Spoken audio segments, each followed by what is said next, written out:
पालिकेसाठी postal मतदान उद्यापासून सुरू होईल। शनिवार रविवार असे 2 दिवस हे मतदान होणार आहे। 1000हून अधिक कर्मचारी मतदानाचा हक्क बजावणार असल्याची माहिती।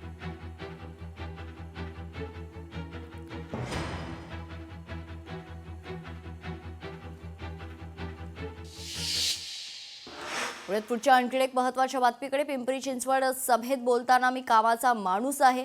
9 वर्षात ज्यांच्या हाती सूत्र आहेत त्यांनी महानगरपालिकेला कर्जबाजारी केल्याचं वक्तव्य अजित पवारांनी केलंय।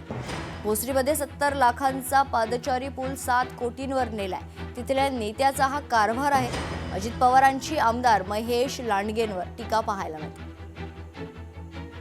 मी मागे तुम्हाला 25 वर्ष काम करून दाखवलंय। मी कामाचा माणूस आहे। मला अजून उद्याच्या काळामध्ये IT आपल्याकडे आलेली आहे। AIचा वापर करून, नवीन टेक्नॉलॉजीचा वापर करून मला नागरिकांना त्या ठिकाणी सुविधा द्यायच्या। आज ज्यांच्या हातात सूत्र आहेत त्यांनी आपल्या महानगरपालिकेला कर्जबाजारी केलंय, जी आशिया खंडातली श्रीमंत महानगरपालिका होती। नाशिक महामार्गावर भोसरीला एक 70 लाखाचा शीतलबाग पादचारी तिथल्या एका पुढाऱ्यांनी त्या कार्यालयाच्या समोरचा पूल 70 लाखाचा 7 कोटीपर्यंत दिला। 7 कोटी, 10 पट किंमत वाढवली। आता तुम्ही विचार करा, जर 70 लाखाचा पूल 7 कोटीवर जाणार असेल तर किती पटीनं लूट चालली आहे। हा तुम्ही टॅक्स दिलेला पैसा आहे।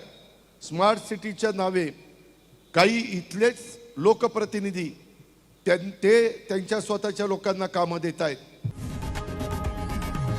लोकशाही मराठी ऐका, पहा, जागरूक रहा।